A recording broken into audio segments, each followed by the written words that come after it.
बढ़े नित नयो,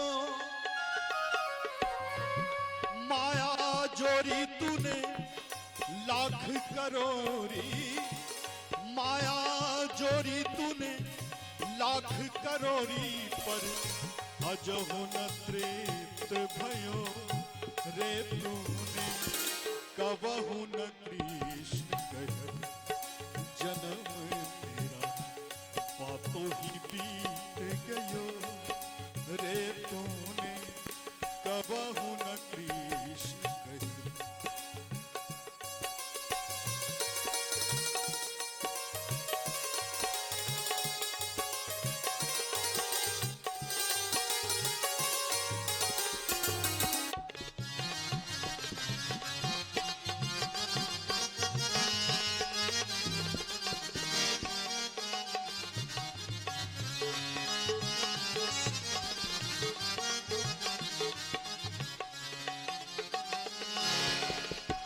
और सबसे सुंदर पंक्ति, विध भयो तब आलस उपजी,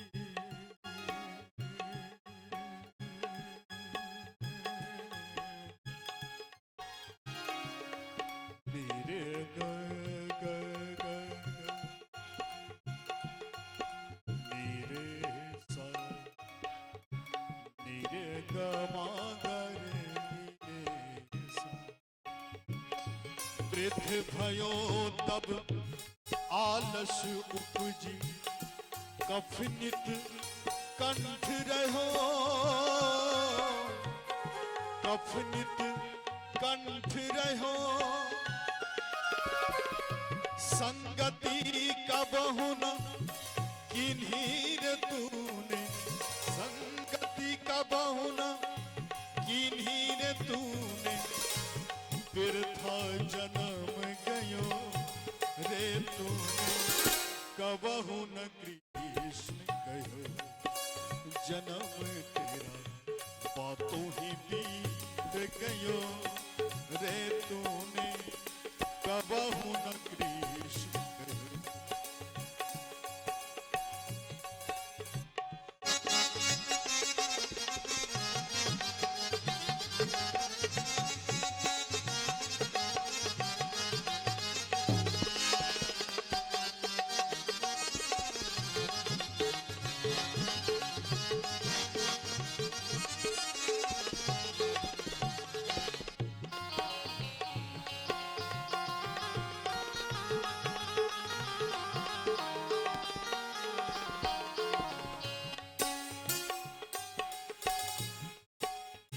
पांच बरस का भोला भाला, अब तो 20 भयो, मकर 25 माया कारण, देश विदेश गयो, 30 बरस की अब मति उपजी, तो लोभ बढ़े नित नयो, माया जोरी तूने लाख करोरी, पर अजहु न तृप्त भयो, वृद्ध भयो तब आलस उपजी, कफ नित कंठ रहो, संगति कबहु न कीन्ही तूने,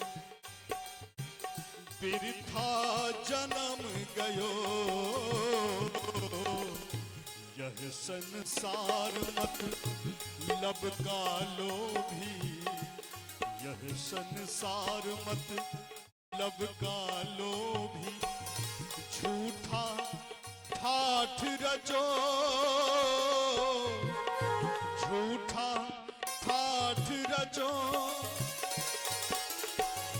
कहत कबीर,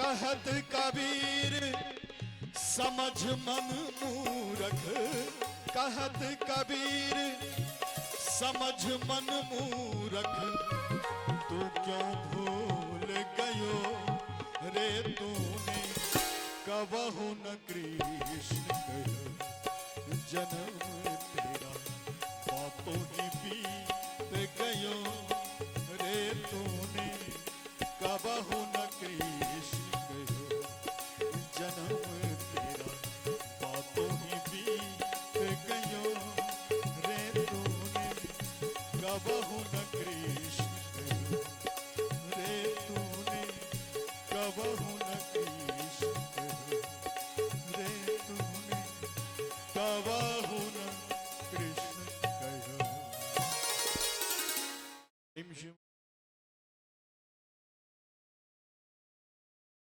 परम मंगलमय प्रातपर ईश्वर,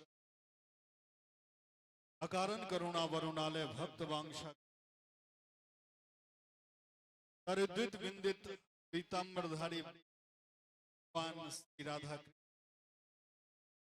अनंत कोटि ब्रह्मांड नायक भगवान श्री सीताराम, परम संत बलवंत श्री हनुमंत लाल जी महाराज, भूत भावन बाबा शंकर मां पार्वती की,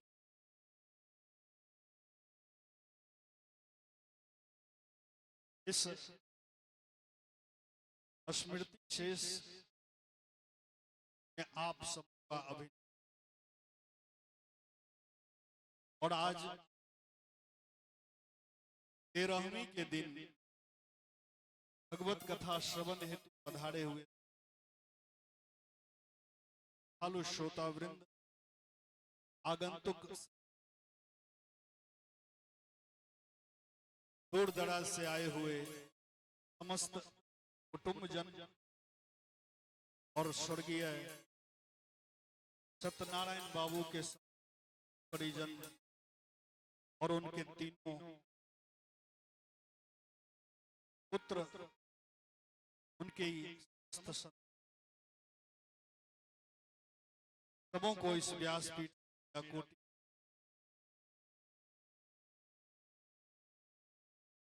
और कल भी एक बात आप सबों के बीच वर्षों रखने का प्रयास किया था। यहाँ आप जितने यहाँ पर विराजमान हैं, बैठे हुए हैं, हमें नहीं पता है कि किनके माँ बाप हैं किनके नहीं, लेकिन मैं इतना जरूर जानता हूं, जिनके माँ बाप हैं, जिनके माँ बाप का हाथ बच्चे के माथे पर है, वो सबसे बड़ा अमीर है। शास्त्रों ने कहा कि माँ बाप के ऋण से आज तक कोई संतान चाहे कई जन्म ले, फिर भी वो ऋण से उऋण होने वाला नहीं, चाहे आप कितनों श्राद्ध कर, लेकिन श्रद्धा ही श्राद्ध है। हमारे अंदर माँ बाप के प्रति जो श्रद्धा है वही श्राद्ध का रूप ले लेता। और ऐसे उस पुनीत आत्मा को नमन करते हैं जिन संतान के अंदर माँ बाप के प्रति श्रद्धा होती, तो ऐसे उनके तीनों पुत्र को हम कोटि को, तो इतनी के साथ समय ने थोड़ा साथ नहीं, तो इन्होंने जो व्यवस्थाएं यहाँ पर करी हैं वो अतुलनीय। आइए स्वर्गीय सत्यनारायण बाबू की स्मृति जो आज हम विराजमान, और उनकी ही प्रेरणा से, क्योंकि जाते जाते भी हरि का नाम सुना दिए, बताइए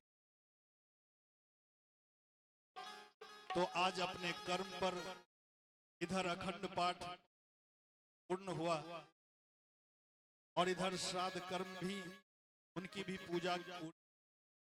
और आइए हम सब भगवान की उस पावन कथा में, इस धारा में एक बार बहने का, तो आइए कुछ भजनों से आप सबों के सम्मुख कुछ भजन पेश करूं और फिर कथा में हम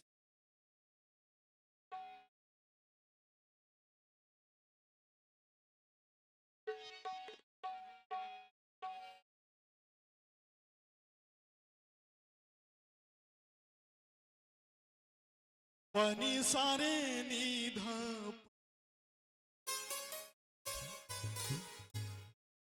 पनी सारे निधा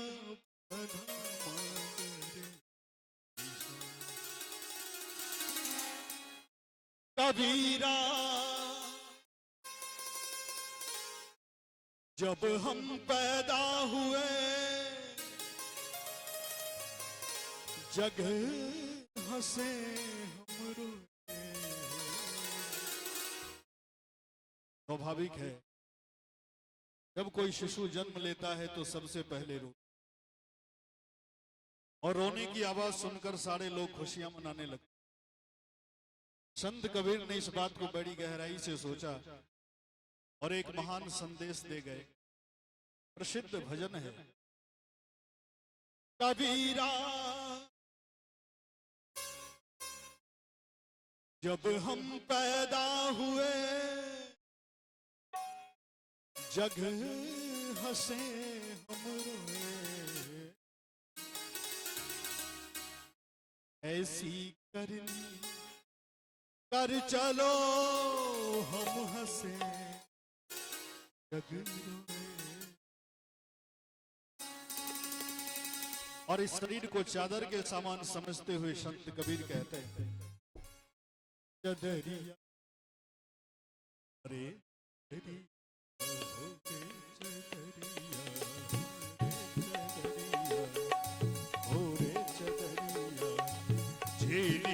रे झीनी झीनी झीनी झीनी झीनी रे झीनी झीनी हे राम नाम रस भीनी चदरिया झीनी रे झीनी।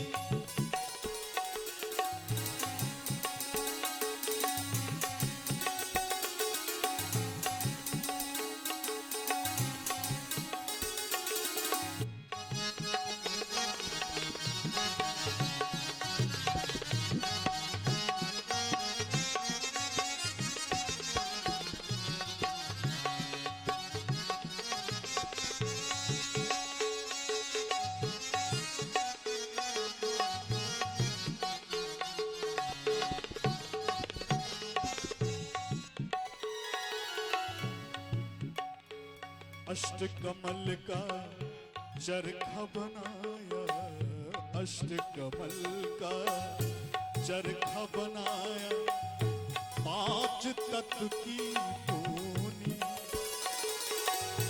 अष्ट कमल का चरखा बनाया, पांच तत्व की पूनी।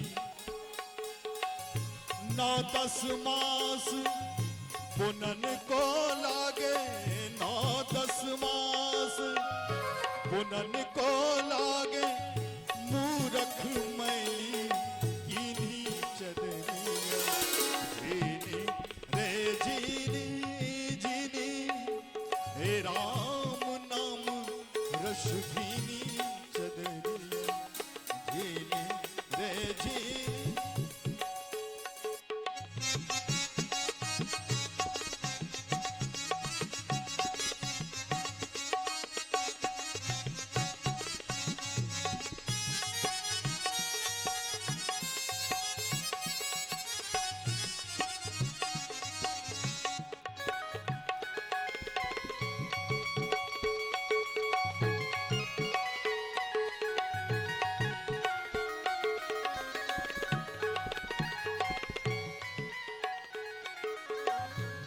शरीर ने जन्म लिया और शिक्षा का रंग चढ़ाने के लिए गुरु के पास भेजा।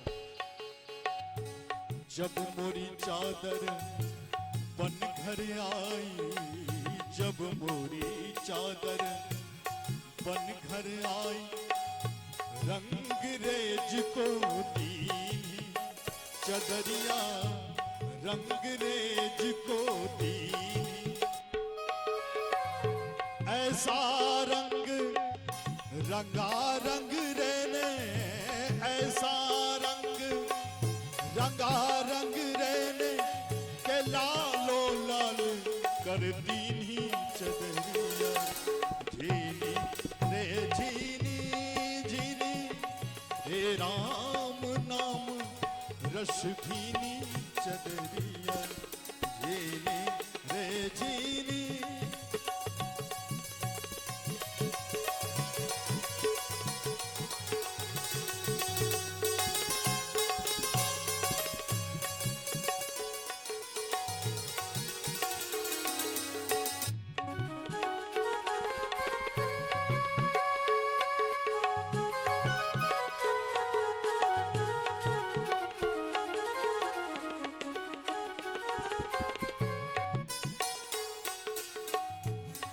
चादर ओढ़ संग कामत करियो, चादर ओढ़ संग कामत करियो, ये 2 दिन तुमको दीनी चदरिया, 2 दिन तुमको दीनी। मूर्ख लोग भेद नहीं जाने, मूर्ख लोग भेद नहीं जाने, दिन दिन मैली कीनी चदरिया, झीनी रे झीनी झीनी, हे राम नाम रस भीनी चदरिया।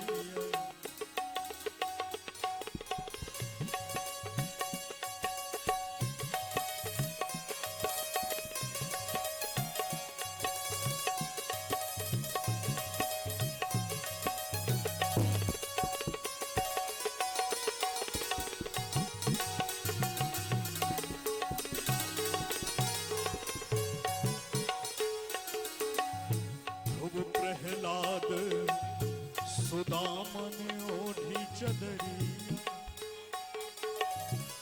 ध्रुव प्रहलाद सुदामन ओढ़ी, सुखदेव ने निर्मल कीनी चदरिया, सुखदेव ने निर्मल कीनी। दास कबीर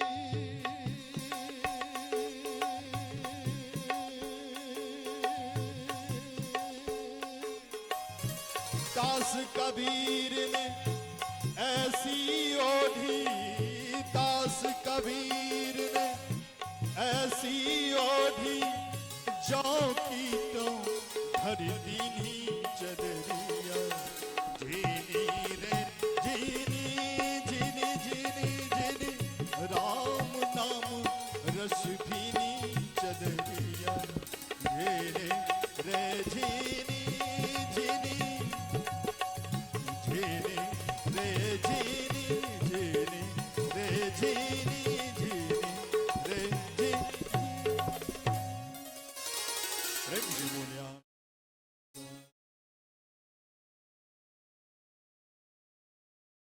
कवियों ने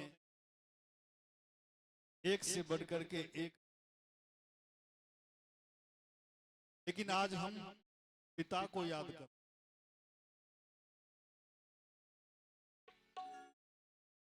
कवियों ने गाया, क्योंकि मां की जो महिमा है उसका तो वर्णन किया ही नहीं जाता, लेकिन पिता की महिमा कैसी है इस भजन के माध्यम से। और फिर एक बार उस दिवंगत आत्मा को श्रद्धा सुमन अर्पित इस भजन, और फिर कथा में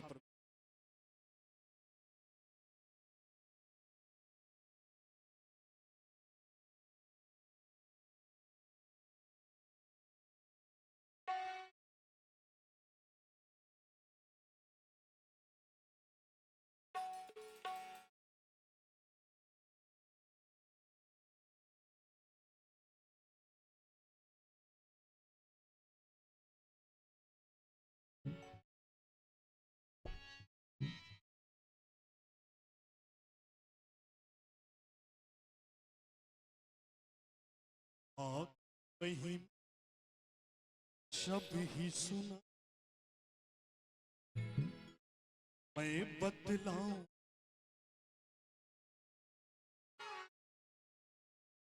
रोटी कपड़ा और मकान, परिवार का सारा जहां है पिता,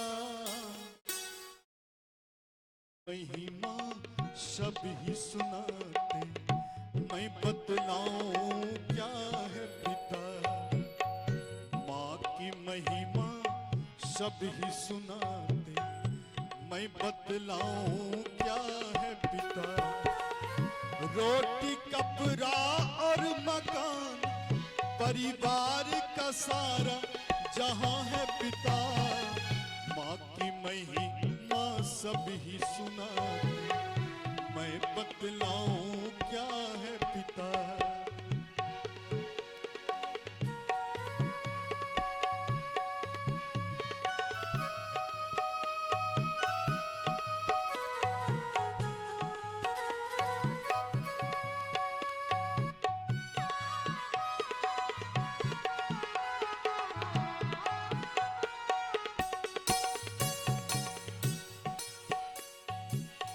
पिता से ही तो हर बच्चे के होते हजारों सपने।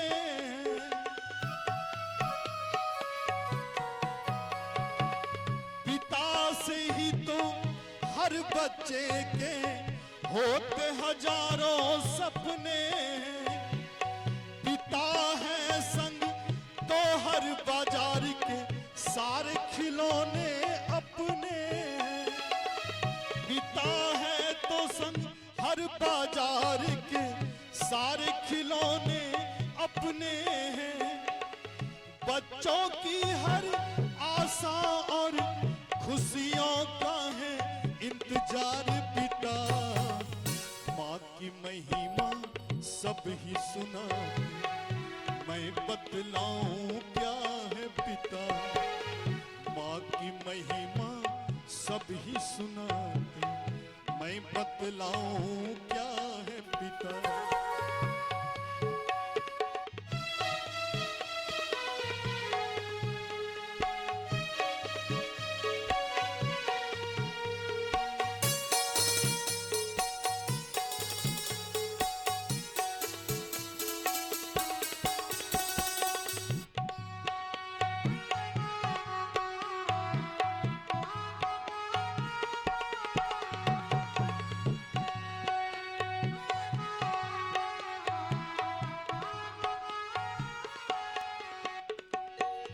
माँ की ममता छलक छलक कर सबको ही दिख जाती है।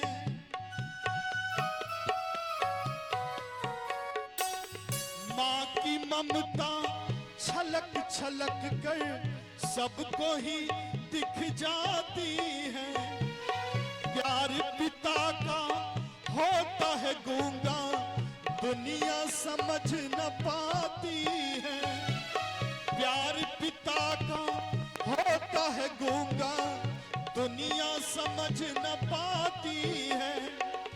कर सको तो महसूस करो, नहीं दिखता है ऐसा प्यार पिता। माँ की महिमा सब ही सुनाते, मैं बतलाऊं क्या है पिता।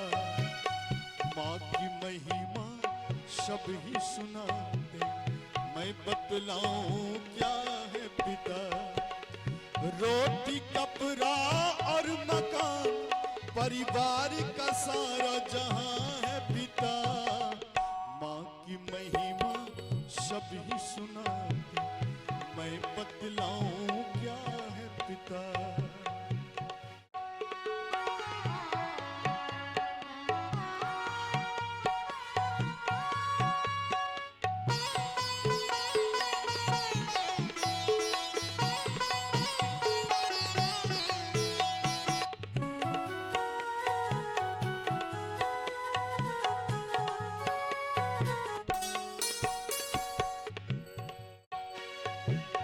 पिता से ही तो माँ को अपना एक अलग परिवार मिला।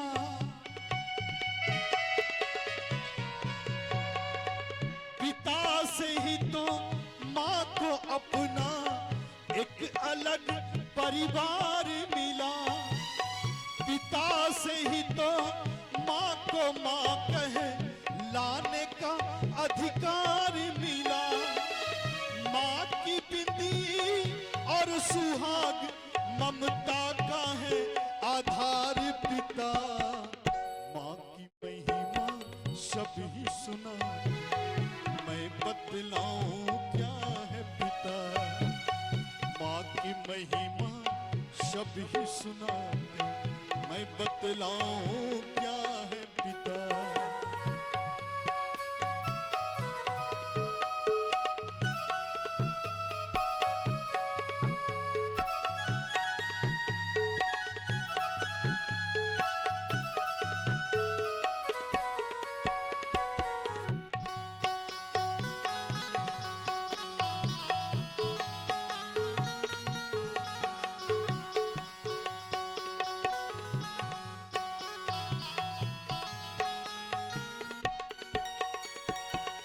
सबकी जरूरत सबकी खुशियां सोचे वो बंधन है पिता।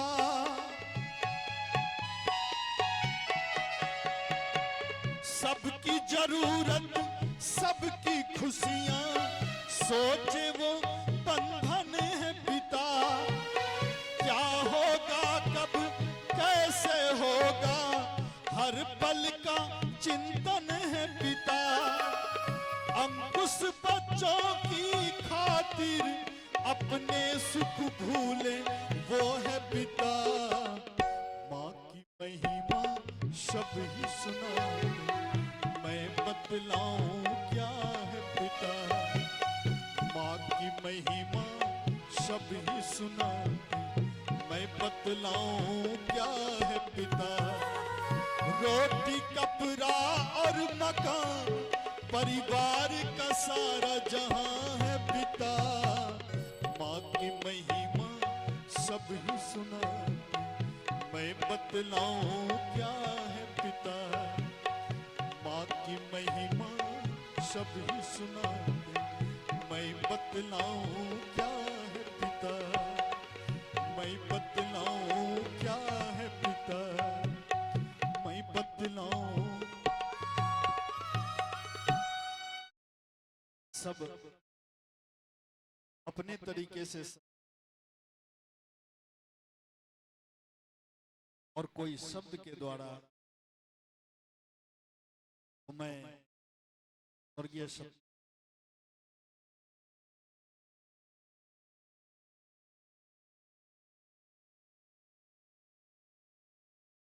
वर्षों की चर्चा अगर आप लोग श्रवण किए तो हम लोगों की स्थिति परीक्षित की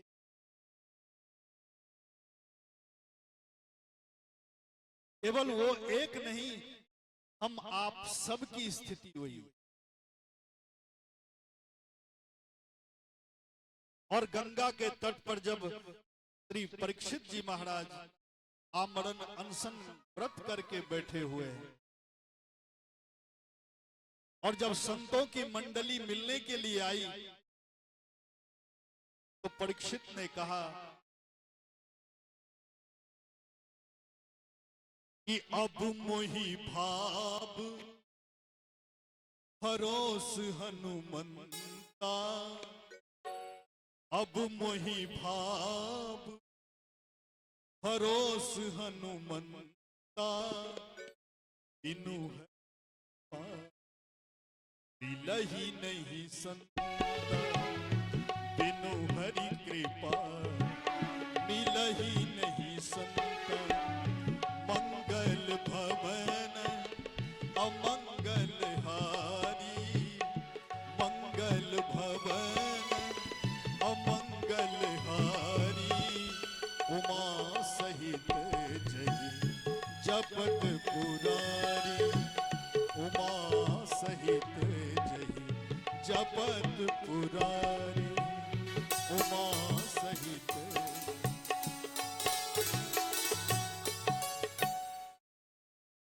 परीक्षित ने कहा कि आज मैं धन्य हो गया। क्यों?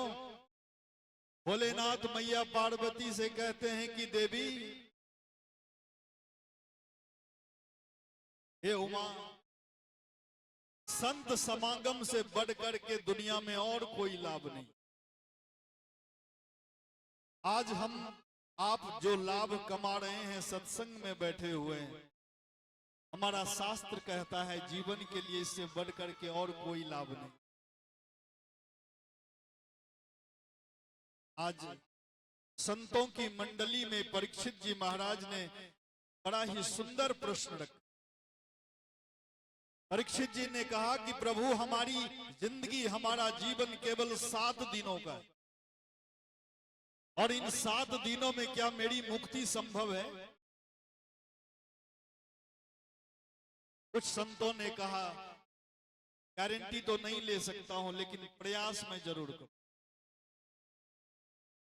किसी ने कहा कि महाराज आप गंगा में जाकर के ओम का जप कीजिए, संभव है, हो सकता है 7 दिनों में आप मुक्त हो जाए।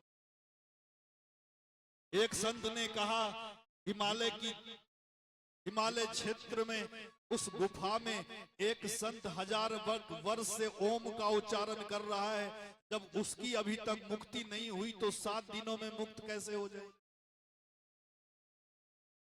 संतों की मंडली में कोई साधारण नहीं है महाराज। पराशर जी महाराज है, नारद जी बैठे हुए, विश्वामित्र जी बैठे हुए, व्यास जी बैठे हुए, वशिष्ठ जी बैठे हुए, और उसी समय व्यास नंदन भगवान श्री सुखदेव जी प्रकट हो कि तत्र भगवान व्यास पुत्रो, तत्र भगवान, तत्र भगवान व्यास पुत्रो, यदृच्छयागम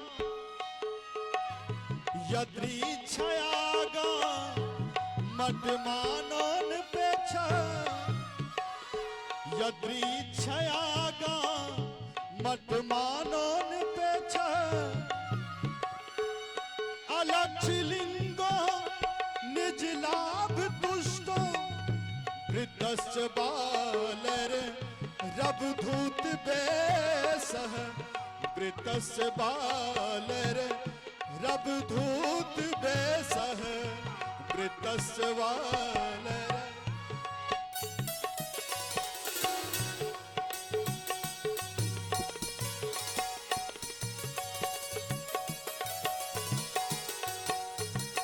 तत्र भवद भगवान व्यास पुत्र।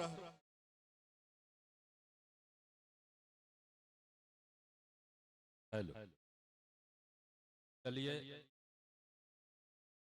इस देहांत होने के बाद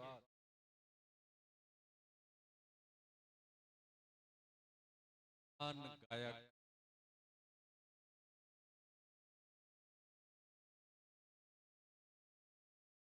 के बाद जो अपने वचन और कर्म से लोक कथा देने प्रस्तुत आए हुए तुम के इस रमन बाबू को बाबू भाई और से तो 4 बहन है और से 200 रुपये पुरस्कार से प्रोत्साहित कर के साथ करें बाबू को स्वर्ग में भी एक हाथ न हाथ की ऐसा के साथ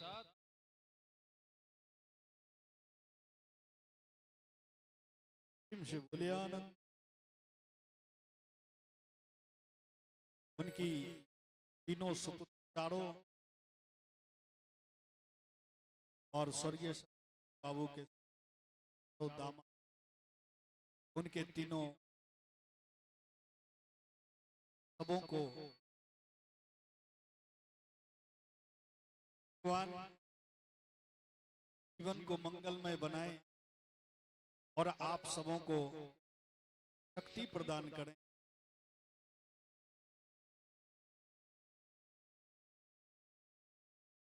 आइए जिस चर्चा में जिस बिंदु पर हम लोग थे उस गोता लगा प्रेम से बोले आनंद।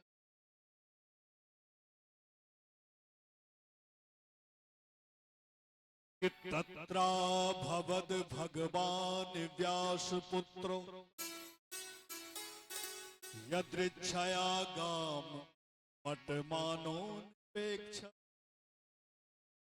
अलक्ष लिंगो निज लाभ तुष्टो, वृतस्य बालैर रब धूत वेश। अब धूत का वेश तम 2 वर्षम 8 दूनी 16 वर्ष की अवस्था है। 2 अष्टद्वय क्यों कहा है? 16 वर्ष की लेकिन 8 वर्ष के बालक के समान निर्विकार है। क्योंकि जब 15 के बाद व्यक्ति 16वां में प्रवेश करता है तो अनेक विकार जन्म ले लेते, उनकी सोच, उनका विचार सब बदलना प्रारंभ हो जाता है। लेकिन 7-8 वर्ष के बच्चे के अंदर कोई विकार नहीं रहता है। तो हैं 16 वर्ष के लेकिन निर्विकार हैं भगवान सुखदेव। संतों ने कहा कि जब परीक्षित जी महाराज माता उत्तरा के गर्भ में थे और अश्वत्थामा ने परीक्षित जो गर्भ में बालक स्वरूप था और गुरु द्रोण पुत्र अश्वत्थामा ने उस गर्भ को समाप्त करने का प्रयास किया था ब्रह्मास्त्र के द्वारा, तो भगवान अपने सुदर्शन चक्र के द्वारा स्वयं गर्भ में प्रवेश करके बालक की रक्षा। लेकिन आज परीक्षित को एक संत का शाप मिला है, वाक वज्र मिला है। तो आज क्या हुआ है? तत्रा भवद भगवान व्यास पुत्र, अर्थात सुखदेव के रूप में साक्षात भगवान ही प्रकट हुए हैं। और ऐसा संतों का कहना है व्यास नंदन भगवान ही स्वयं बन करके आ गए हैं। क्यों? क्योंकि जब गर्भ में जब परीक्षित को समाप्त किया जा रहा था तो भगवान ने अस्त्र चलाया, और आज जब वाक वज्र के द्वारा समाप्त करने का प्रयास किया गया तो भगवान सुखदेव के रूप में आज वाणी के द्वारा ही उसका काट कर। क्यों? क्योंकि कथा अमृत का पान कराने की। सुखदेव जी जब संतों की सभा में आए तो सुखदेव जी को जानने वाले जो बड़े बड़े ऋषि मुनि थे उठ करके खड़े हो गए। मान अब विचार कीजिए 16 वर्ष का बालक, कहां दादा परदादा उनके वशिष्ठ जी महाराज, पराशर जी महाराज सब स्वागत में उठ कर। अब आप कहेंगे ऐसा क्यों? क्योंकि आध्यात्म में जिनकी पहुंच जितनी ऊंची है तो महाराज उसकी मान्यता उतनी, वो उतना बड़ा होता है। उम्र से उसकी मान्यता नहीं होती है, उसकी मान्यता उसके जग, उसके जब से, उसके तब से उनकी मान्यता होती। तो आध्यात्म में सुखदेव जी भगवान की बड़ी ऊंची पकड़। सब उठ करके खड़े हो।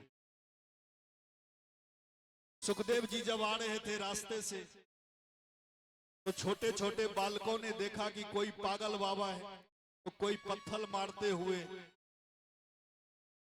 कोई जोर जोर से चिल्लाते हुए आ रहा था कि कोई पागल बाबा हो। सुखदेव जी भगवान की दृष्टि उन पर जब अगल बगल की स्त्रियों की दृष्टि पड़ी तो महाराज मोहित होती हुई पीछे पीछे दौड़ी दौड़ी आ रही है, इतने दिव्य सुंदर। लेकिन आज जब इनकी महिमा को देखा कि बड़े बड़े दाढ़ी वाले बाबा उठ करके खड़े हो गए तो एक बालक कि भैया हम तो सोच रहे थे कोई पागल बाबा है, लेकिन ये तो पागल बाबा नहीं, ये तो बड़े सिद्ध बाबा मालूम। और तभी तो बड़े बड़े दाढ़ी वाले बाबा उठ करके खड़े हो गए स्वागत।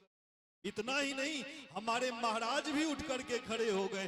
कहीं पता चला कि हम इसका उपहास उड़ा रहे थे तब तो राजा हमें दंड देंगे, भागो यहां से। तो सारे बालक वहां से भाग गए। सुखदेव जी भगवान को जब परीक्षित ने देखा कि उनके स्वागत में बड़े बड़े ऋषि मुनि, तो समझते देर नहीं लगी ये कोई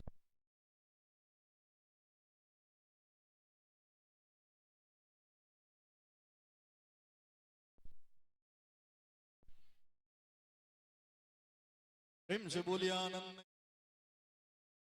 ये कोई साधारण महात्मा नहीं। परीक्षित उठ करके खड़े हुए, चरणों का प्रक्षालन किया, सुंदर आसन पर विराजमान किए और हाथ जोड़ करके कहा कि प्रभु, आपका नाम ही सब अमंगल को समाप्त करने वाला है।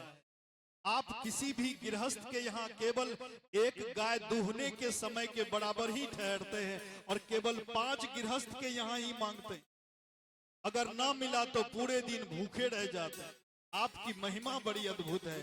तो संतों ने कहा, राजन, इनसे जो पूछना है जल्दी पूछ लीजिए। क्यों? क्योंकि इनकी ज्यादा बड़ाई कीजिएगा तो अभी उठ कर ये अपनी प्रशंसा नहीं सुनते हैं, और इसलिए इनकी प्रशंसा इनको इनके सामने मत सुनाओ, और जो पूछना है जल्दी पूछो। और तब परीक्षित जी महाराज ने 2 प्रश्न किए हैं जो हमारे और आपके जीवन के लिए। परीक्षित ने प्रश्न किया कि अतः पृच्छामि संसिद्धिम योगी नाम परमं गुरु पुरुषस्य यत् कार्यम प्रियमानस्य तथा। जो मरणासन्न मरने वाले लोग हैं, हे गुरुओं के गुरु, हे परम गुरुदेव, जो जल्दी मरने वाले हैं उनको क्या करना चाहिए, क्या नहीं करना चाहिए। अब हम लोग जितने बैठे हुए हैं सब मरण धर्मा है कि सब दिन रहने वाले हैं, विचार। परीक्षित ने हम सबों के लिए प्रश्न किए हैं कि जो मरने वाले हैं उनको क्या करना चाहिए, क्या नहीं करना चाहिए। तो अब जरा विचार कीजिए, हम लोग सब दिन रहने वाले हैं तो हमारे लिए प्रश्न नहीं, लेकिन हम लोग सब दिन नहीं रहने वाले हैं तो यही हमारे लिए। और दूसरा प्रश्न कि यत् श्रोतव्यम मथो जप्यम यत् कर्तव्यम निर्भीः प्रभो अस्मर्तव्यम भजन्यम वा यद्वा विपर्ययम्। महाराज, किसका स्मरण करें, किनका भजन करें, किनका सुमिरन करें, कृपा करके ये आप। और ये 2 प्रश्न अगर आप लेकर के, तो हमारे जीवन का सबसे अमूल्य प्रश्न, जिनका भगवान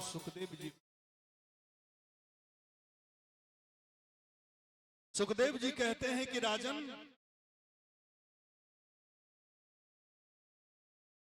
कि पर्यानेस्ते प्रश्न कृतो लोक हितम नृप आत्मविद सम्मतः पुंसा। हे राजन, आपका यह प्रश्न जगत कल्याण के लिए है और बड़ा ही उत्तम है। जो अपना कल्याण चाहता है तो उन कल्याण चाहने वालों के लिए ये प्रश्न बड़ा श्रेष्ठ है, और इसलिए मैं आपका अभिनंदन करता हूं। आपने जगत कल्याण के लिए प्रश्न पूछा है, और इसलिए मैं आपके प्रश्न का जरूर उत्तर दूं।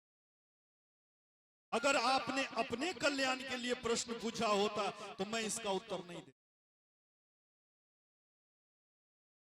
बंधुओं, आप अपनी पूजा करते हैं तो हो सकता है वो पूजा आपके स्वार्थ में हो,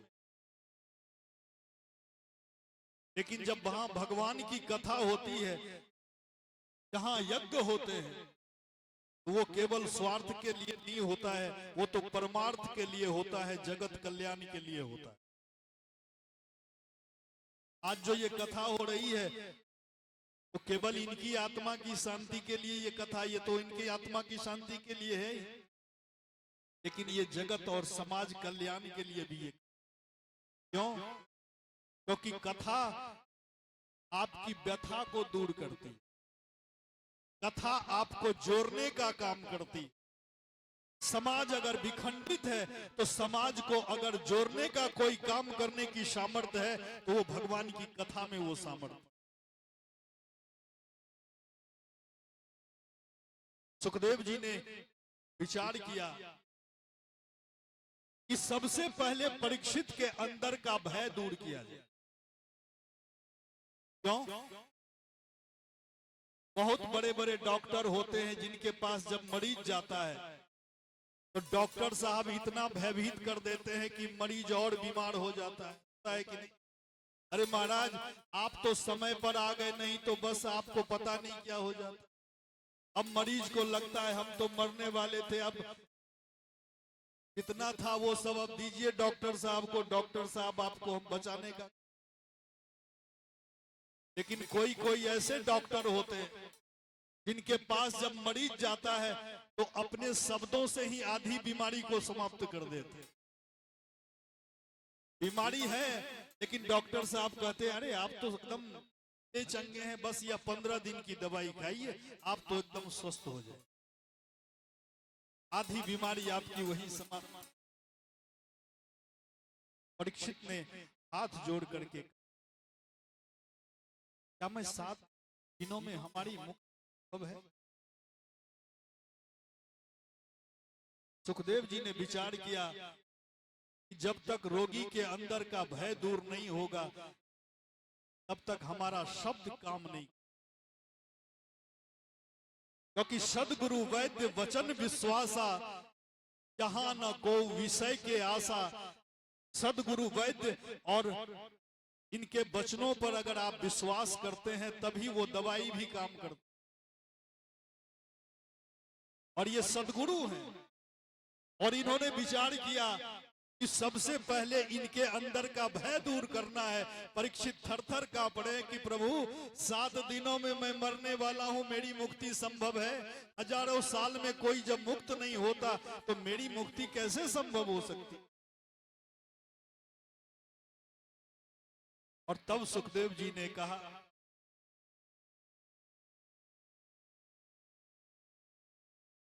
कि चिंता न करो राजन, 7 दिन बाकी अभी, हरि भर में ही तो परलोक प्राप्त होता है। खटवांग से राजा का मोक्ष 2 घड़ी में हुआ, और तेरा तो शरीर अभी 7 दिन तक रहता। राजन, सूर्यवंश के ऐसे राजा हुए खटवांग।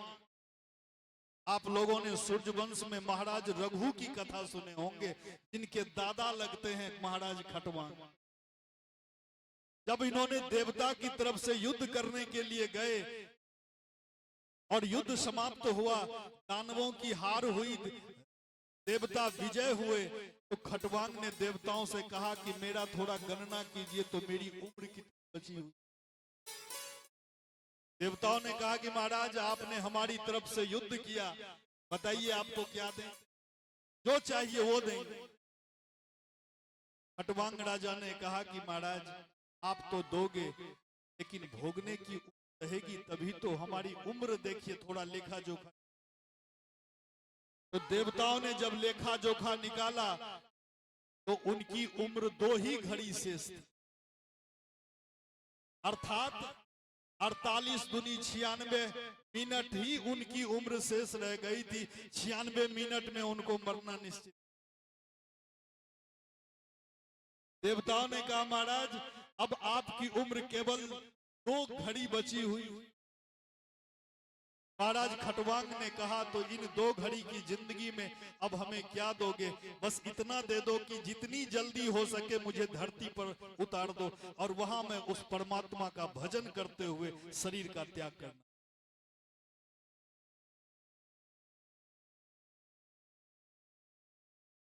देवताओं ने मन के समान गतिमान विमान पर चढ़ा करके महाराज खटवांग को तुरंत धरती पर उतार दिया।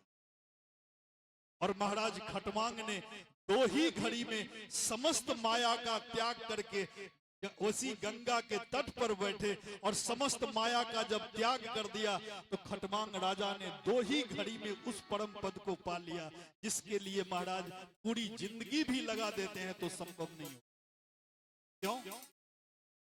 क्योंकि पूरी जिंदगी तो हम कामना में लगा ही देते हैं और जब शरीर को त्यागने लगते हैं तो सामने में कोई नाती रो रहा है, पत्नी रो रही है, बेटा रो रहा है, बेटी रो रही है, और मरने वाले की दृष्टि जब इन अपने लोगों पर पड़ती है तो महाराज इनकी मति उसमें लग जाती है, परमात्मा में नहीं, और जिसके कारण इनको बार बार फिर जन्म लेना पड़ता।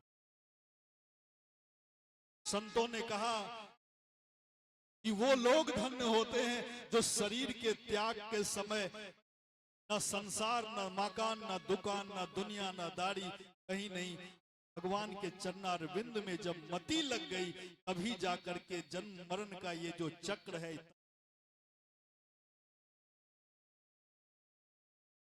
सुखदेव जी ने कहा कि चिंता न करो राजन, 7 दिन बाकी अभी, घड़ी भर में ही तो परलोक प्राप्त होता है। खटवांग से राजा का मोक्ष 2 घड़ी में हुआ, और तेरा तो शरीर अभी 7 दिन तक रहता। मेरा ये कथन है, ऋषि सब साक्षी हैं, भागवत पुराण से कष्ट सब मिटता है। और क्या कि देखता हूं आज से 7वें दिवस तुम्हारे लिए, मोक्ष द्वार राम मार्ग कैसे नहीं खुलता है। सुखदेव जी ने कहा कि राजन, आज मैं देखता हूं कि आज से 7वें दिन तक तुम्हारे लिए मोक्ष द्वार और राम मार्ग कैसे नहीं खुलता है। मैं ये देखना चाहता, तुम भूल जाओ कि तुम्हें 7 दिन में मरने वाले। हे राजन, मैं अगर अंत में भी आ जाता ना और तक्षक तेरा दंश कर लिया होता, तेरे शरीर में विष फैल गया होता, तेरी अतरियां फट गई होती, जिह्वा मुड़ गई होती, उस समय में भी आ जाता तो चुटकी बजा के मुंह। जब इस शब्द को पराशर जी ने सुना, सुखदेव जी के दादाजी, तो अपने पुत्र व्यास जी से कहते, पुत्र जरा देख, बड़े बड़े ऋषियों ने जो गारंटी नहीं ली, तेरे 16 वर्ष का पुत्र इतने जोरदार तरीके से गारंटी लेके कहता है कि अंत समय में भी आता तो मुक्त कर देता। जरा इनसे पूछो कि कौन सी शक्ति है इसके पास। जो बड़े बड़े महात्मा जो गारंटी नहीं ले पा रहे हैं, वो तेरा 16 वर्ष का पुत्र गारंटी लेके कह रहा है। व्यास जी ने देखा अपने पुत्र की तरफ और प्रश्न भरी निगाह से जब देखा, बेटा ये क्या कह रहे हैं।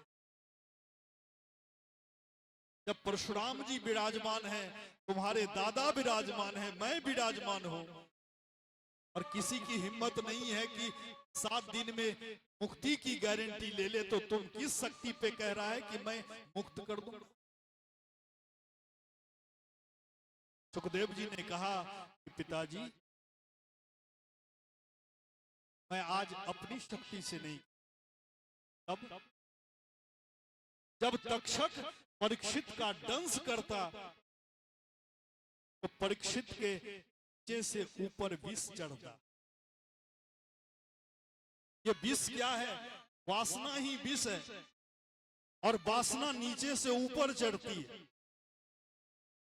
और मैं कृष्ण रूपी उपासना रूपी नाम परीक्षित के कान में दे देता, और मेरा ये नाम ऊपर से नीचे उतरता। क्यों? क्योंकि उपासना ऊपर से नीचे उतरती है और वासना नीचे से ऊपर चढ़ती। और जब दोनों मिलता और दोनों में घोर युद्ध होता, तो पिताजी मुझे पूर्ण विश्वास है का नाम कभी नहीं, मेरे नाम। प्रेम से बोलिए श्यावर राम।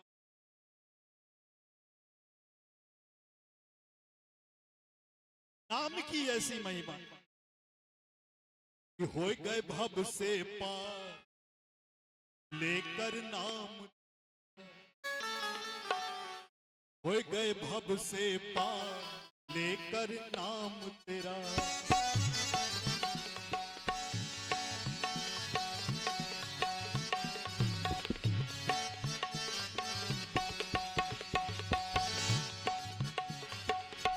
हो गए भव से पार लेकर नाम तेरा।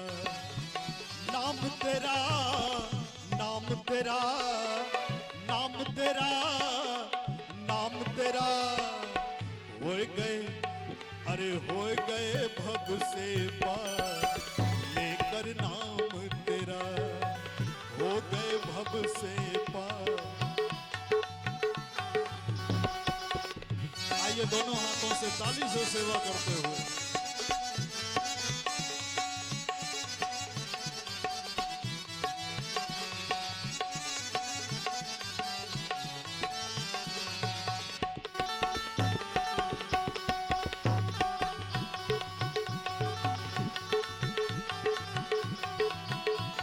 प्रेम से बोलिए आनंद कंद भगवान की।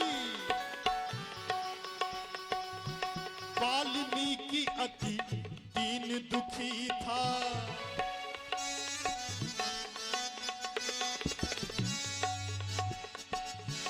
बुरे कर्मों में सदा लीन था।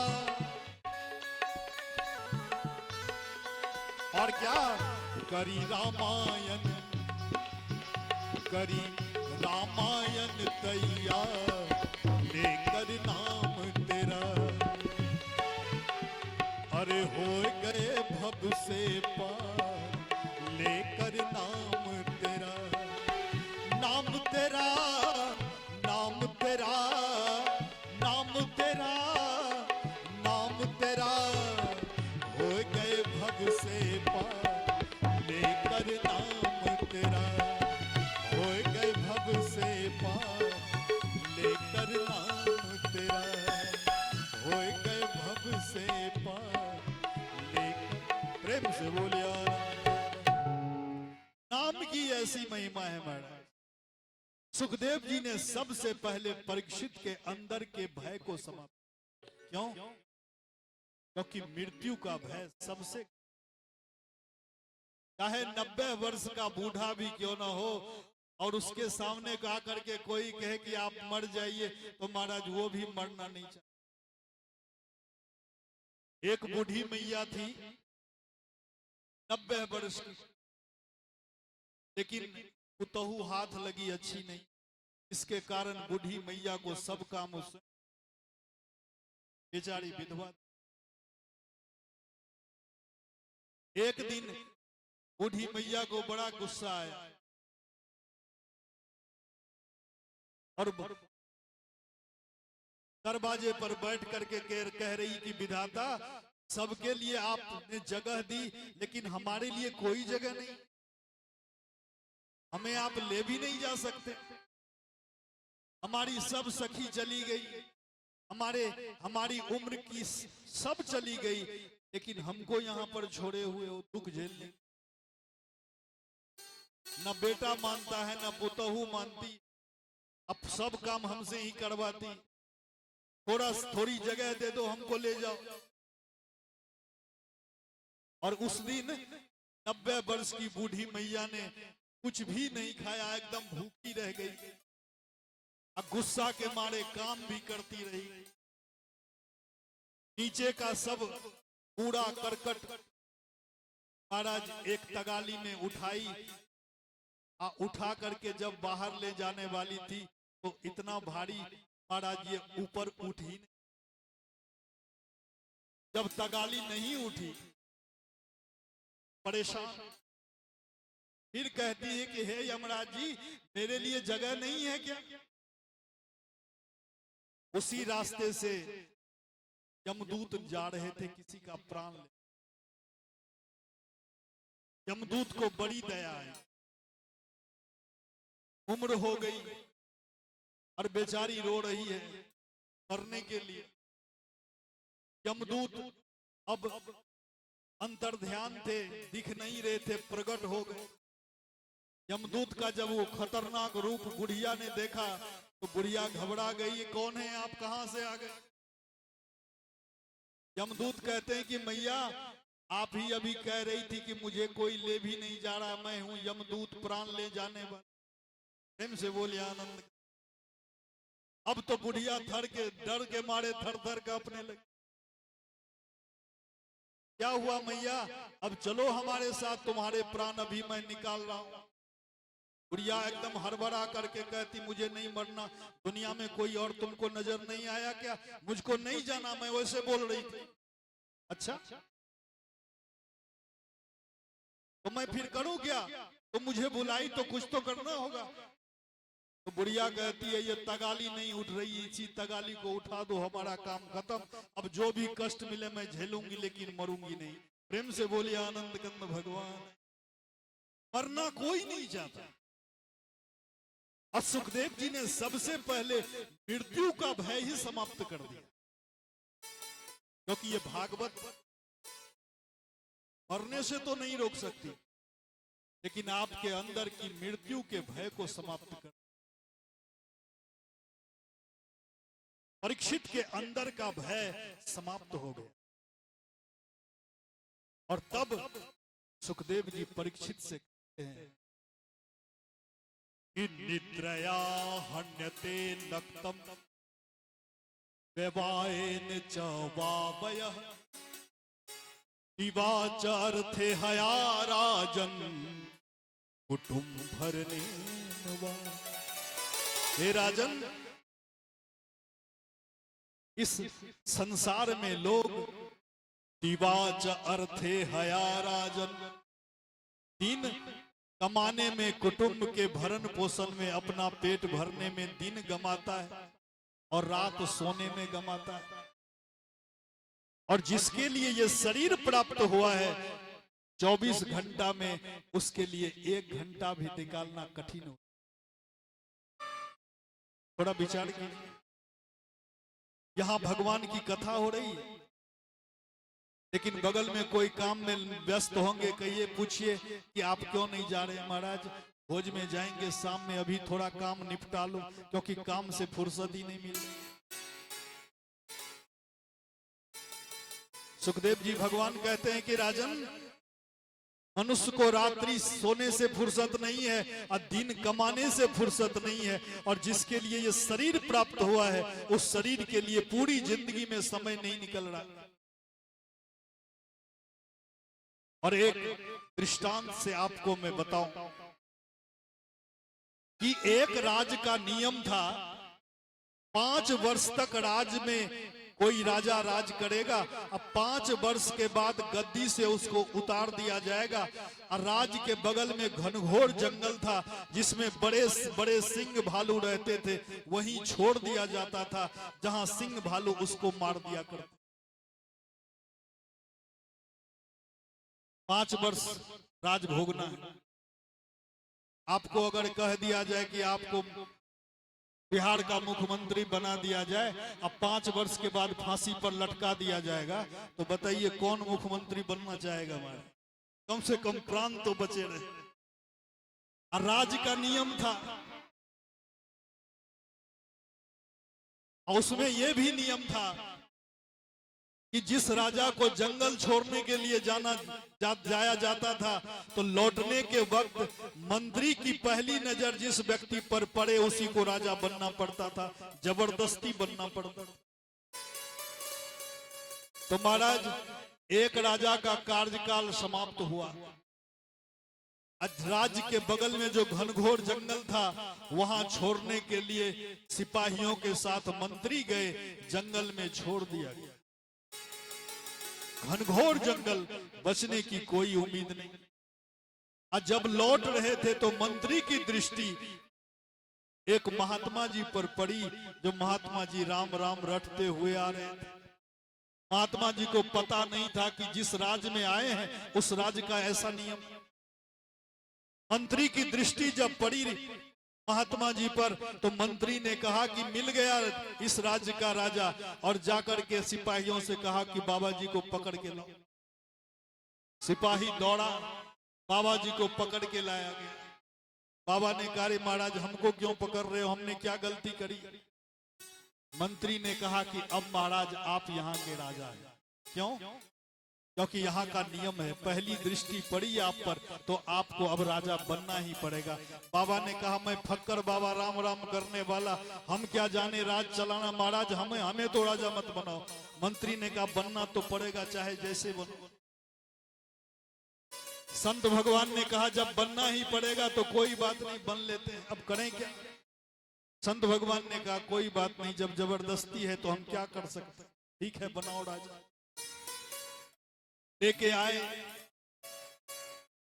महाराज, स्वस्ति वाचन हुआ, महात्मा जी को राज तिलक दिया गया और महात्मा जी एकदम राज गद्दी पर आसीन हो गए। महात्मा जी ने कहा कि अब मैं यहाँ का राजा। मंत्री ने कहा जी हुजूर अब आप 5 साल तक यहाँ के राजा, अब 5 साल के बाद फिर आपको उतार करके उसी जंगल में छोड़ा जाएगा, पहले ही वार्निंग दे देते। महात्मा जी ने कहा तब तो बस 5 साल तक जो कहेंगे वो मानोगे। मंत्री ने कहा जी हुजूर अब आप राजा, जो कहे वो हम मानेंगे। महात्मा जी ने कहा तो चल ठीक है, एक काम करो, मैं यहाँ का राजा जी सरकार, तो अभी से सब सिपाही और मजदूर को लगा दो कहां, जहां घनघोर जंगल जिसमें बाघ भालू रहते हैं, पहले जा करके उसकी सफाई करे। अब जैसे ही राजा की आज्ञा मिली, हजारों सिपाही हजारों मजदूर उस जंगल की कटाई सफाई में लग गए। महाराज प्रेम से बोलिए आनंद कंद भगवान। अब हजारों की संख्या में जब सिपाही मजदूर लग गए तो अब जंगल की कटाई छटाई शुरू, जंगल साफ हो गया। 3 साल लग गए और जब 3 साल पूरा हुआ तो जंगल साफ हुआ। जितने सिंह भालू खतरनाक थे बहुत को यमलोक पहुंचा दिया गया और कितने को चिड़ियाघर में डाल दिया गया। पहले जमाने में जब आतंकवादी पकड़ाता था तो उसको पकड़ करके कारागार में डाल दिया जाता था, मारा नहीं जाता। अब फिर उसकी तरफ से भी महाराज कोर्ट में वकील तैयार होता था, अब फिर मुकदमा केस लड़ा जाता था और पता नहीं 10 साल 15 साल के बाद फिर उसको सजा मिलती और तब तक मेहमान बना करके उसको खूब खिलाइए पिलाइए।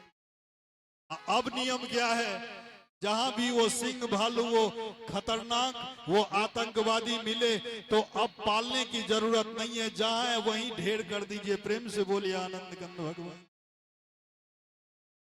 तो कितने को तो यमलोक पहुंचा दिया गया और कितने को चिड़ियाघर में दे दिया गया। 3 साल पूर्ण हुए, मंत्री ने जाकर के कहा जी महाराज की जय हो। तो संत महात्मा जी जो राजा बने हुए थे उन्होंने कहा बताओ क्या हुआ, जंगल साफ हुआ? मंत्री ने कहा जी हुजूर जंगल साफ हो गया, एकदम साफ हो गया। महात्मा जी ने कहा तो अब एक काम करो, क्या उस जंगल तक जाने के लिए बीच में बड़ी नदी पड़ती है तो उसमें पुल तैयार करो और जो जंगल की सफाई हुई है वहां पर बढ़िया बढ़िया रोड बनवाओ, कल कारखाने लगवाओ, बढ़िया बढ़िया व्यापारियों को बुलाओ, एकदम बिजली 24 घंटे रहनी चाहिए, चकाचक पूरी व्यवस्था करो। सारे मजदूर सिपाही लग गए, पुल बन करके तैयार हुआ, कॉलोनियां बनने लगी, रोड बनने लगे। सब कुछ जब परिपूर्ण हो गया और जब 5 वर्ष पूर्ण होने को हुआ तो मंत्री से महाराज ने पूछा, जो महात्मा जी थे, कहा कि मंत्री ये बताओ कि वो सब कुछ तैयार हो गया? मंत्री ने कहा कि जी हुजूर जो चकाचक जंगल की है वो चकाचक अब इस राज्य में भी नहीं। महात्मा जी ने कहा तो हमारा समय पूर्ण हुआ। मंत्री ने कहा जी हुजूर आज आपका समय 5 वर्ष पूरा हुआ। महात्मा जी ने कहा तो ठीक है, मैं अपना इस्तीफा देता हूं और मुझे जहां लेकर के चलना है लेकर के जंगल चल। मंत्री ने हाथ जोड़ करके कहा कि महाराज, अब तो आपने वो कर दिया कि इधर भी लड्डू है उधर भी लड्डू है। अब यहां से तो अच्छी व्यवस्था जंगल की हो गई, अब जो मौज यहां पर है उससे भी बढ़िया मौज उस जंगल में है। और हे महाराज, अब आपको जाने की जरूरत नहीं है, आप बस यहाँ के राजा बने रहिए, क्योंकि आप जैसे राजा की आवश्यकता है। कहने का भाव, हम आपके पास भी जिस प्रकार 5 वर्षों का राज्य है, 5 वर्ष के बाद उतरना है, उसी प्रकार हमारे आपके पास भी किसी के पास 60 वर्ष का है, किसी के पास 55 वर्ष का है, किसी के पास 80 वर्ष का है। और इन उम्र में हमने अगर भोग में समय लगा दिया, क्योंकि और राजा के मन में हुआ कि 5 वर्ष की उम्र है, जो भोगना है भोग लो, मरना तो है ही, तो भोग में लगाया तो अंत में जंगल में मरना पड़ा। लेकिन महात्मा ने 5 वर्ष को क्या किया, भोग में नहीं योग में लगा दिया। और जब योग में लगाया तो उधर भी जय जय और इधर भी जय जय। तो संतों ने कहा, हमारी आपकी भी बस उम्र जो है वही हमारा राज्य है, इसके बाद जाना ही पड़ेगा। तो कोई भोग में लगाता है, कोई योग में लगाता है। अगर भोग में लगाएंगे, क्यों? क्योंकि तैयारी अगर आपकी पक्की नहीं है तो अंत में रोना ही पड़ेगा। जरा विचार कीजिए, यहां से आपको पस्तपार जाना है तो ज्यादा तैयारी नहीं करेंगे, एक लुंगी में भी आप पस्तपार जा सकते हैं। लेकिन यहां से अगर सहरसा जाना है तो आप थोड़ी सी तैयारी करें, और जब पटना जाना है तो थोड़ी और तैयारी करें। यही जब आपको दिल्ली जाना है तो महाराज आपको पहले ही कंफर्म करना होगा, टिकट बनाना, रिजर्वेशन करना। लेकिन आपको जब विदेश जाना है तो 6 महीना पहले ही वीजा पासपोर्ट बनवाना पड़ेगा। और एक दिन जहां हम सबको जाना है, जहां स्वर्गीय सत्यनारायण बाबू भी गए और उनके साथ सबको जाना है, उसकी दूरी तो बड़ी लंबी है। और जब दूरी लंबी है तो तैयारी भी उतनी पक्की होनी चाहिए, नहीं तो जिसने तैयारी नहीं की वही अंत समय में फड़फड़ाएगा, वही अंत समय में रोएगा, वही अंत समय में चिल्लाएगा। लेकिन जिसकी तैयारी पक्की है वो कहेगा कोई बात नहीं, मुस्कुराता हुआ चला जाएगा। लेकिन जिसकी तैयारी नहीं है उसको तो रोना ही पड़ेगा। सुखदेव जी ने कहा कि निद्रया हन्यते नक्तम विवाहेन च वावयः दिवाच अर्थे हया राजन कुटुम्भरनेन वा। और हे राजन, हमारा दिवस, परीक्षित ने कहा कि प्रभु हम किसका भजन करें, किसका स्मरण करें? और सबसे सुंदर प्रश्न है और जिसका आप उत्तर सुनिए। सुखदेव जी क्या कहते हैं? सुखदेव जी कहते हैं कि तस्मात् भारत सर्वात्मा भगवान ईश्वरो हरि श्रोतव्यः कृतितव्यश्च अस्मर्तव्यश्च शता भयम्। सुखदेव जी कहते हैं कि राजन, तस्मात् भारत सर्वात्मा भगवान ईश्वरो हरि। भगवान को 3 नाम से पुकारा। भगवान किसे कहते हैं? जिनके पास 6 ऐश्वर्य हो उनको भगवान कहा जाता है। ईश्वर, हरि, हरि किसे कहते हैं? हरि कहते हैं प्रणत जनानाम पापम हरति इति हरि। जो अपने प्रणत जनों के पापों का हरण कर ले उसी का नाम है हरि। और ईश्वर किसे कहते हैं? कर्तुम अकर्तुम अन्यथा कर्तुम समर्थः स ईश्वर। कर्तुम अर्थात जो हम कर सकते हैं वो परमात्मा भी कर सकते हैं। अकर्तुम जो हम सोच सकते हैं कर नहीं सकते वो परमात्मा कर सकते हैं। और जो हम सोच भी नहीं सकते भगवान वो भी करते हैं, उसी को ईश्वर कहा जाता है। प्रेम से बोले आनंद कंद भगवान। सुखदेव जी कहते हैं कि राजन वही परमात्मा है। कौन?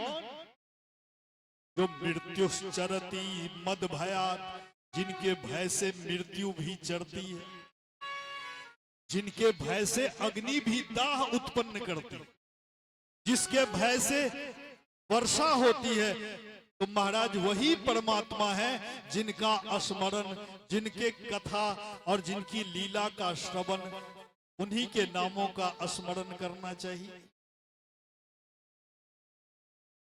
परीक्षित ने कहा कि प्रभु कलीना है और इसलिए ध्यान में मन नहीं लगता,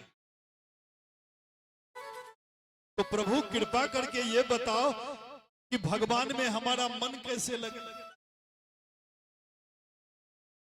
तो सुखदेव जी ने कहा सबसे पहले 4 काम करने पड़ेंगे। आप लोग भी ध्यान से सुनिएगा। क्या? उन्होंने कहा कि सबसे पहले कि जीता सुनो जित श्वासो, जित संगो जितेंद्रियः, अस्थूलो भगवते भगवतो रूपे सन मनः संधार एत धिया।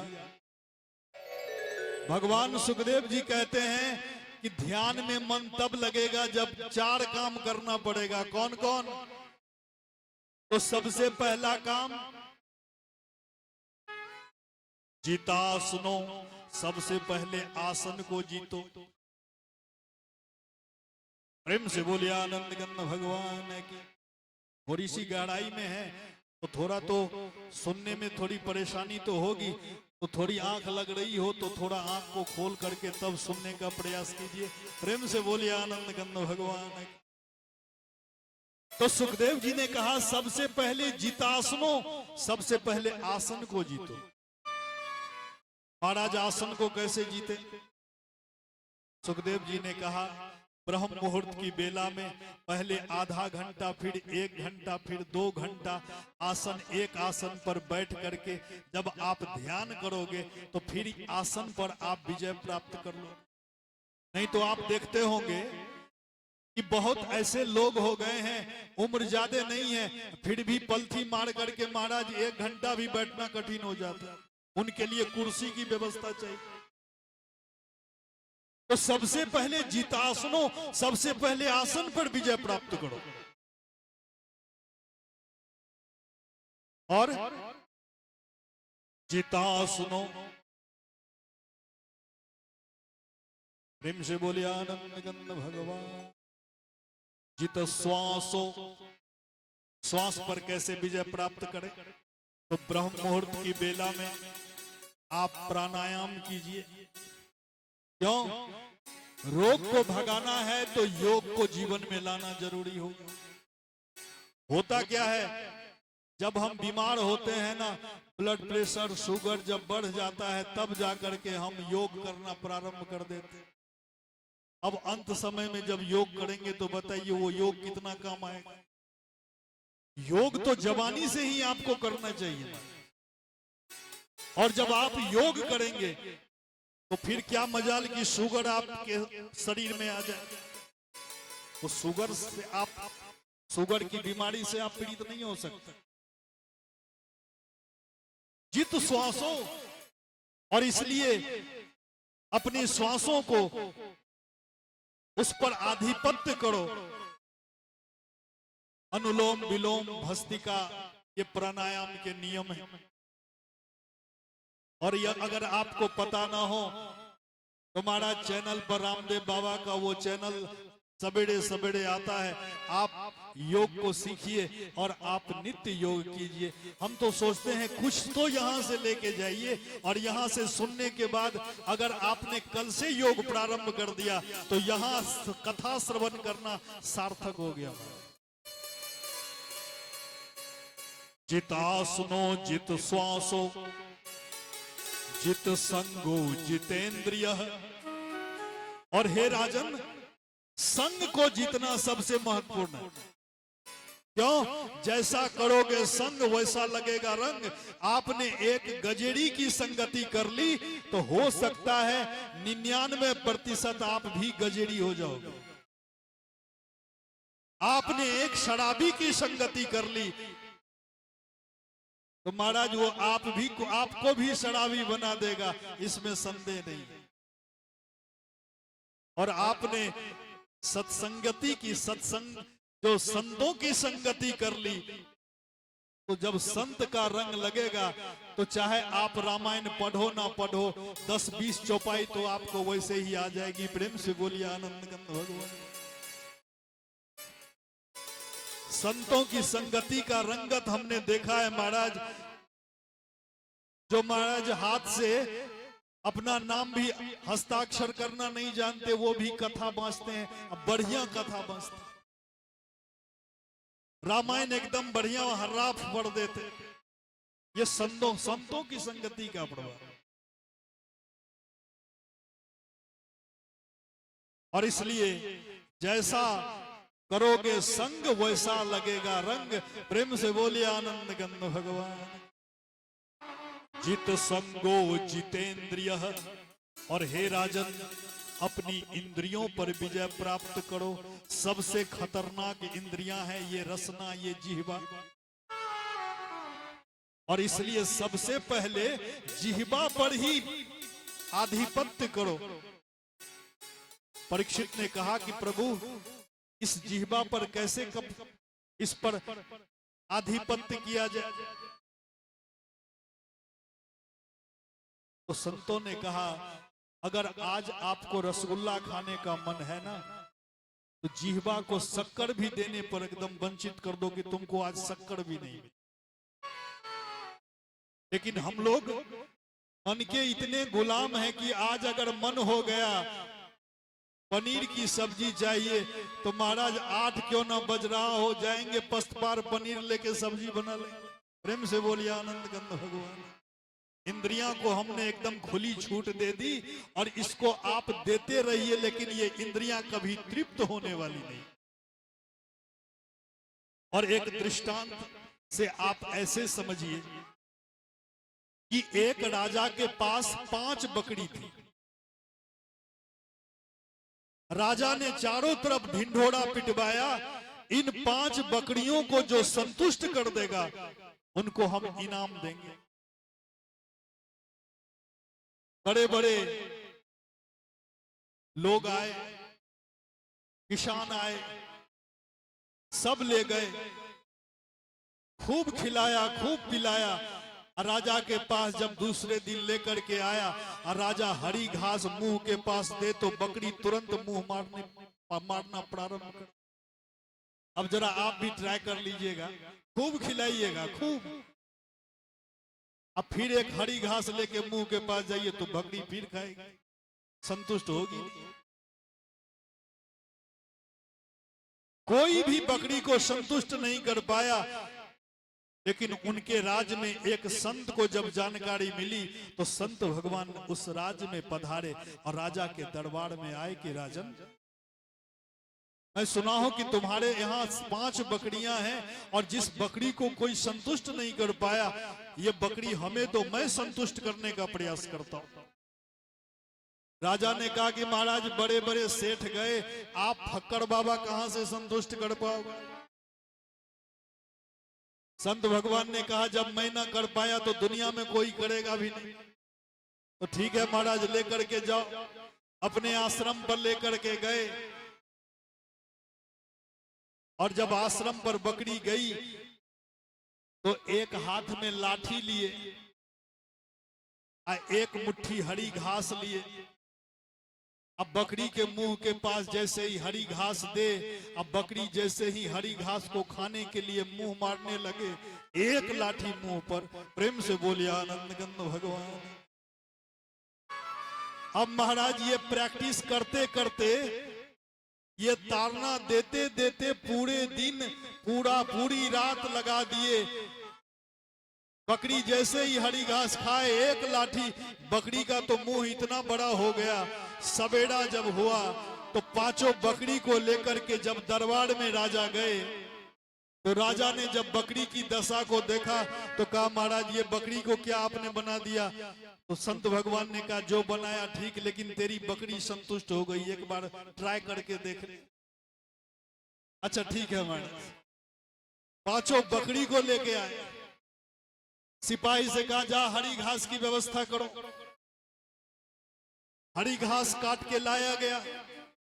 अब बकरी के आगे जैसे ही हरी घास दे, भगवान संत भगवान के पास वो लाठी अभी भी हाथ में, तो बकरी एक बार लाठी के तरफ देखे, और जब हरी घास देने लगे तो बकरी के मन में हो कि हरी घास खाती थी तो मुझे यही लाठी लगती थी, तो हो ना हो फिर लाठी लगे तो बकरी मुंह फेर ले।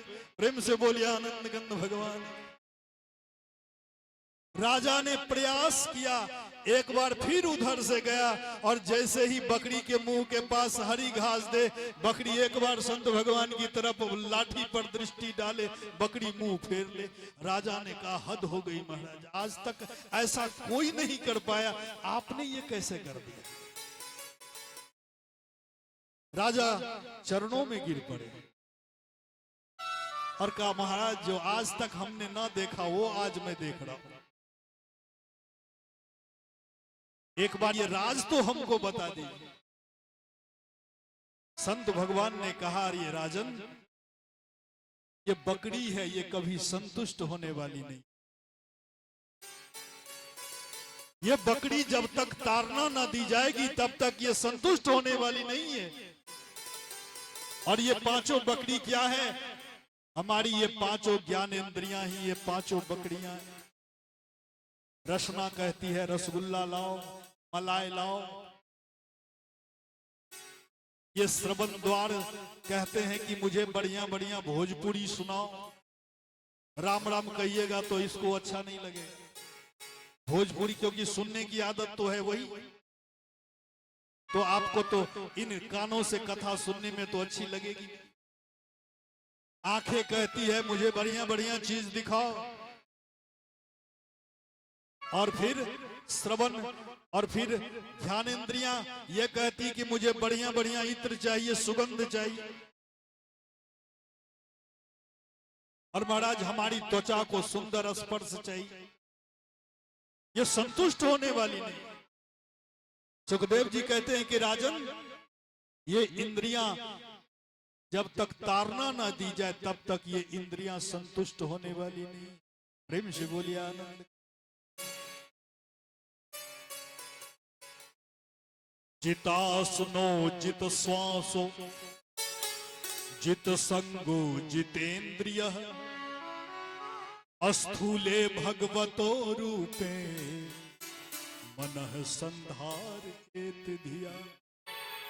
और फिर भगवान सुखदेव जी ने स्थूल ध्यान बताया, सूक्ष्म ध्यान और स्थूल ध्यान बताया। सूक्ष्म ध्यान क्या है? तो महाराज आंख बंद करके और उस बिंदु का ध्यान ही सूक्ष्म ध्यान है। और स्थूल ध्यान क्या है? तो स्थूल ध्यान, ये सारा जगत ही भगवान का शरीर है। ये धरती से नीचे ये 7 जो अतल वितल सुतल तलातल रसातल महातल पताल, ये जो 7 हैं, ये भगवान के शरीर के ये निचले भाग हैं।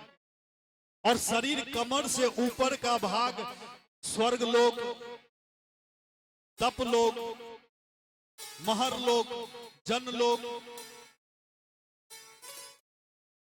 ये सब ऊपर का लोक, ये भगवान के कमर से ऊपर का भाग है। सुखदेव भगवान कहते हैं ये भगवान के स्थूल शरीर है, ये पूरा संसार ही भगवान का शरीर है। और इसलिए भगवान को विष्णु कहा जाता है, क्योंकि विष्णु मतलब होता है व्यापक। हम आप जिसमें जीवित हैं यही भगवान का बपू है। और इसलिए अगर कोई कहता है कि हमने भगवान को नहीं देखा तो आप की सोच गलत है। क्यों? जिस प्रकार समुद्र में रह करके कोई मछली कहती है कि समुद्र कैसा होगा, तो हम भगवान के अंदर में रह के कहते हैं कि भगवान कैसा होगा। अरे भगवान के अंदर में रह करके ही तो हमारा जीवन है, अगर न रहते तो फिर हमारा जीवन संभव नहीं था। और इसलिए जिसमें हमारा जीवन है यही भगवान का बपू है, यही भगवान का अंग है। प्रेम से बोलिए आनंद कंद भगवान। भगवान सुखदेव जी परीक्षित से जब यह प्रश्न कर रहे थे, 5वें स्कंध में मनु महाराज के 2 पुत्र प्रियव्रत और उत्तानपाद, तो उत्तानपाद के वंश में ध्रुव महाराज हुए। और 5वें स्कंद में प्रियव्रत की कथा है, जिस प्रियव्रत के वंश में ऋषभदेव भगवान हुए। महाराज यह दिव्य कथा एक बार अगर श्रवण करेंगे तो फिर यह भारत क्या है, हम क्या है, और इस भारत भूमि में हमारा जन्म हुआ है, यह क्या है, क्यों जन्म हुआ है, यह सब आपको समझ में बात आ जाए। लेकिन इस चर्चा में हम लोग आगे बढ़ें, एक बार आइए भगवान का स्मरण करते हुए, क्योंकि जो अवसर है उस अवसर के बीच बीच में एक आध भजन न हो तो फिर आनंद नहीं आएगा। तो आइए भाव के साथ एक भजन सुनते हैं। प्रेम से बोलिए आनंद कंद भगवान।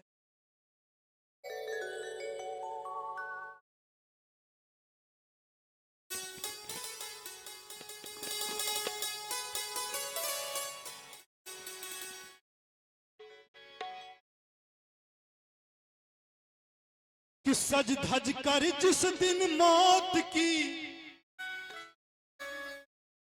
सहजादी आएगी, और क्या, न सोना काम आएगा न चांदी आएगी, न सोना काम आएगा न चांदी आएगी। सज धज कर जिस दिन मौत की, सज धज कर जिस दिन मौत की सहजादी आएगी, न सोना काम आएगा न चांदी आएगी, न सोना काम आएगा न चांदी आएगी। प्रेम से बोलिए आनंद कंद भगवान की। आइए दोनों हाथों से ताली से सेवा करते हुए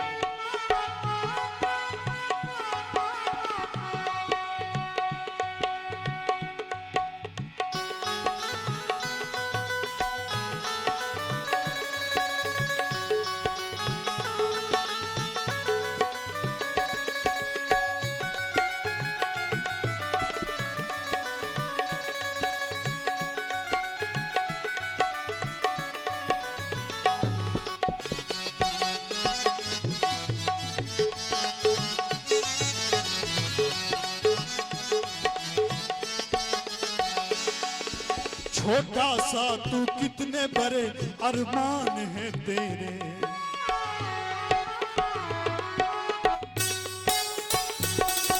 छोटा सा तू कितने बड़े अरमान है तेरे, मिट्टी का सब सोने के सामान है तेरे, मिट्टी का सब सोने के सामान है तेरे। मिट्टी की काया मिट्टी में हो, मिट्टी की काया मिट्टी में जिस दिन समाएगी तो क्या होगा, न सोना काम आएगा न चांदी आएगी, न सोना कम आएगा न चांदी आएगी। सज धज कर जिस दिन मौत की, सज धज कर जिस दिन मौत की शहजादी आएगी। न सोना कम आएगा न चांदी आएगी, न सोना कम आएगा न चांदी आएगी।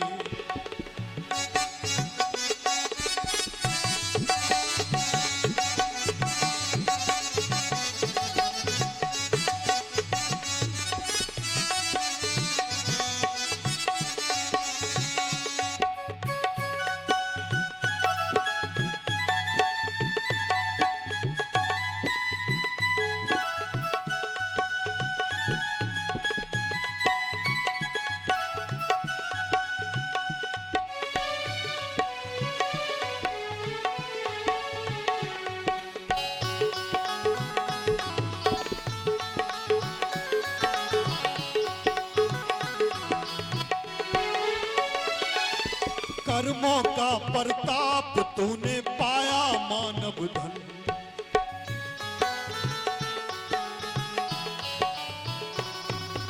कर्मों का प्रताप तूने पाया मानव धन। माया मोह में डूब रहा क्यों मूर्ख तेरा मन, माया मोह में डूब रहा क्यों मूर्ख तेरा मन। और क्या ये मोह की नैया तुझे एक, ये मोह की नैया तुझे एक दिन डुबाएगी। न सोना कम आएगा न चांदी आएगी, न सोना कम आएगा न चांदी आएगी। सज धज कर जिस दिन मौत की, सज धज कर जिस दिन मौत की शहजादी आएगी। न सोना कम आएगा न चांदी आएगी, न सोना कम आएगा।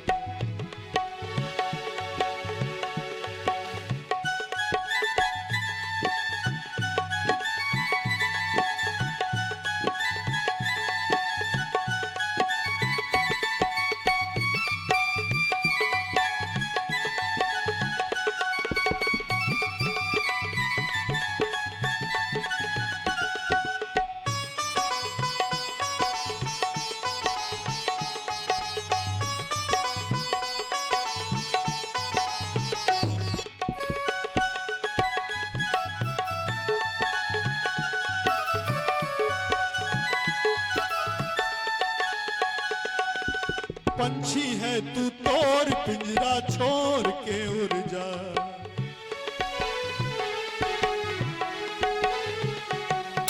पंछी है तू तोर पिंजरा छोड़ के उड़ जा। माया महल के सारे बंधन तोड़ के उड़ जा, माया महल के सारे बंधन तोड़ के उड़ जा। दिल की धड़कन, दिल की धड़कन में, दिल की धड़कन में मौत जिस दिन आएगी। न सोना कम आएगा न चांदी आएगी, न सोना कम आएगा न चांदी आएगी। सज धज कर मौत की जिस दिन